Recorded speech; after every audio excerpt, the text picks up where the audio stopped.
In the last video, we finished up our create stream action creator. So now after we create our new stream, our response we get back has the newly created stream model according to our API with the new ID inserted in there.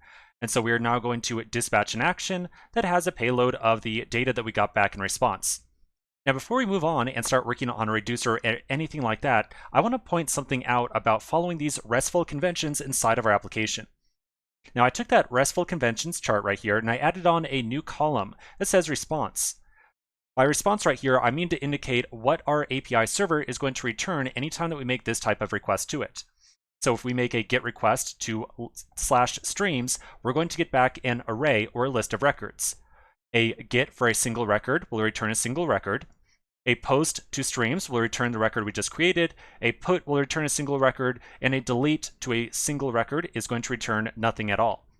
So if we are truly following RESTful conventions, then you and I kind of already know exactly what our responses are going to be from that API server. So I kind of have a crazy thought here. Even though we do not have any component to show a list of streams, even though we don't have a component to edit a stream, even though we don't have a component to delete a stream, even though we don't have any components put together right now, because if we follow RESTful conventions, we know exactly what data we are working with, I think that we could actually create all of our action creators right now and kind of get the entire process of writing out these action creators done with right now, as opposed to having to always come back to the actions.index.js file and creating each of these different action creators as we work on each different part of the application. Again, we are only able to do this because we are following RESTful conventions to a T, and we're doing exactly what is recommended with them. So I think that's what we'll try doing. We're going to try to put together all of our action creators right now. An action creator for creating a stream, for fetching a list of streams, for getting one, for editing and deleting. And then we're going to try to eventually wire these all up to our different components when we eventually create them. Now, it's entirely possible that we might make a mistake here or there, but I think that in general, this might actually work out. All right, so let's give it a shot. So we're going to create separate action creators for each of these different operations. We already did one for create, so we're going to essentially make 4 others. The first thing we're going to do is create types inside of our types.js file, one for each different operation that we expect to do. So inside of here, I'm going to write out a couple of different types. I'm going to add in export const fetch streams is fetch streams. So this will be the type for whenever we get all of the different streams that exist inside of our API. I'll do a export const fetch stream. That's singular, so there's no, oops, not stream. There's no S on there, so this is going to be the type that we use anytime that we fetch a single record by itself. So fetch stream. We'll do a delete stream. Oops, delete. Sorry, my hands are really cold right now, making all these typos. Okay, we've got delete. I think we need the update. So this will be something like maybe edit stream. So edit stream.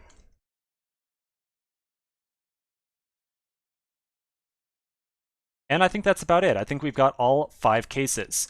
So creation, fetching a list, fetching an individual, deleting a record, and editing a record. Now that we've got all these types put together, we can import all 5 of them, or the remaining 4, I suppose, back into our actions index.js file, and then create action creators for each one. So up at the import statement for my types at the top, I'm going to first give myself a little bit of space here by making this into a multi-line import statement, like so. And then I'll get all of those other types that we just created. Now, as a quick shortcut here, if you are on VS Code or using Atom right now, you can use that Command D or Control D hotkey to very quickly copy paste all of these types over. So if you want to, you can highlight, say, const right here, and then hit either Command D or Control D if you're on Windows, and that will multi-select const like so. Then you can hit right arrow twice to get the cursor next to all those types, and then you can do a little shift select like so to get each of those different types, and then copy all that, go back over to our index.js file, and paste them all in like so. Now, if you're not going to use that shortcut, totally fine. Just make sure that you import each of these different types, and then get a comma after each one except for the last one. Now, after you do all that, I recommend you save the file, flip back over to the browser, and just make sure that you're not getting an error message saying something like, oh, this type doesn't exist. If you are seeing an error message saying that some given import does not exist, it very likely means that you made a typo. Okay, so now that we've got all of our types, let's try putting together an action creator for one of our most basic actions, which is to fetch a list of all the different records that we have on that API. So underneath create stream right here, we're going to create a new action creator that we'll call something like fetch streams. So this is going to be an arrow function that returns a thunk function like so. And then inside of here, we're going to follow our RESTful conventions. I can't say it enough. So we're going to make a GET request to /streams using our Axios instance. So I'll say const response is await streams.get/streams. And then I'll do a dispatch with a type of fetch_streams and a payload of response.data, like so. So now we can essentially just repeat this process a couple times over. I would encourage you to not do a copy paste here, just because it's going to increase the probability of you accidentally forgetting to change like a type or something like that. So I would encourage you to type each of these out and triple check to make sure that you've got the correct function name and the correct type inside of each one as well. The next one we'll do is the fetch for a single record. Now notice when we fetch a single record, we need to know the ID of the record that we're trying to fetch. So we'll create a new action creator called fetch stream. So no S on here because this is fetching just one stream as opposed to multiple. And then when we call this action creator, we're probably going to want to pass in the ID of the stream that we are trying to fetch. So on the initial function right here, the actual action creator function, I'm going to make sure that I pass in some ID argument. And I'll do my async dispatch. And inside of here, I'll say const response. So we'll do our streams.get, and then this time we want to make a request to /stream/ and then the ID of the one that we're trying to fetch. So to do so, I'm going to use a ES 2015 template string here. So I'll put in my backticks like so, and I'll say /streams/ $curly brace ID. And then I'll do a dispatch with a type of fetch stream. So notice here on streams, we have streams, so S and S. On fetch stream, individual one, we have fetch stream, no S, and no S on the type there as well. So then for our payload, we'll do response.data, like so.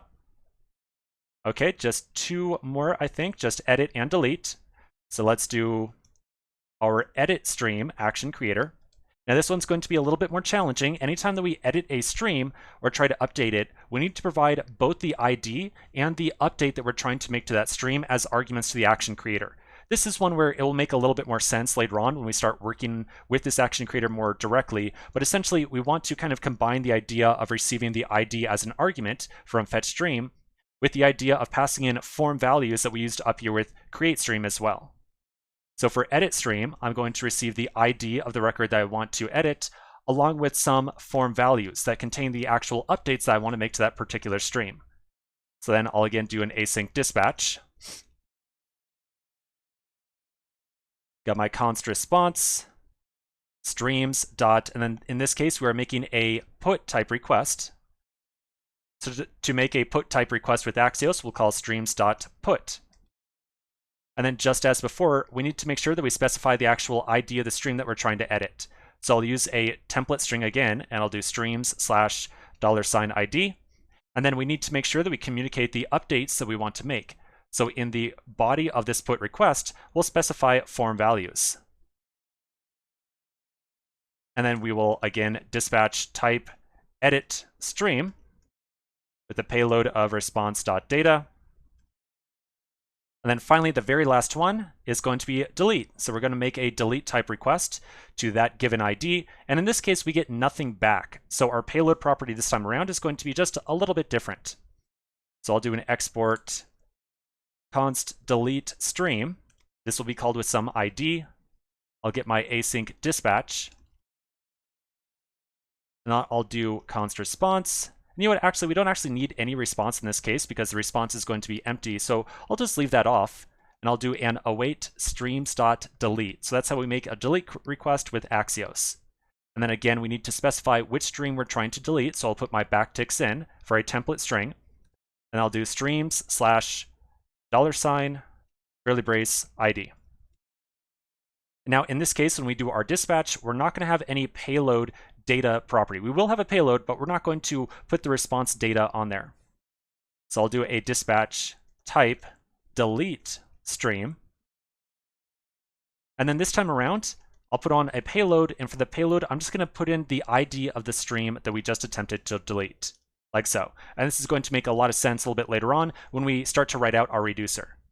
Okay, so that's pretty much it. We were able to write out all of our different action creators because we are following RESTful conventions and we know exactly what route we are trying to make a request to, what information each request type needs in terms of like ID and updating with some information, and we know exactly what the response is going to be in each case. And that's the only reason that we were able to write out these kind of early drafts of each of our action creators. So really quickly, I'm going to save this file, and then I'm going to flip on over to my browser and make sure that I don't have any error messages, such as the one that you see right here. So it looks like I have a mistake on line 46. So I'm going to double check that really quick. Looks like I made a typo in response, so it should be response instead. So I'll fix that up, and when I go back over, I don't see any error messages besides that. So if you have any other error messages, extraordinarily likely that you just made a typo. Please read that error message. It will tell you the exact line that you made the typo on. Chances are you made a typo like me, or you might have kind of messed up some syntax on these objects or something like that. Now, I would encourage you as well to make another double check of all of your types. So you should see create stream, fetch streams, fetch stream, edit stream, delete stream, delete stream. All right, so this looks great. So we've just knocked out a ton of work here all in one go, and this is going to save us a lot of time down the road because I'm not going to be saying to you like every other video, oh yeah, let's go put our action creator together. So let's take a pause right here. We'll come back to the next section and continue working on our app.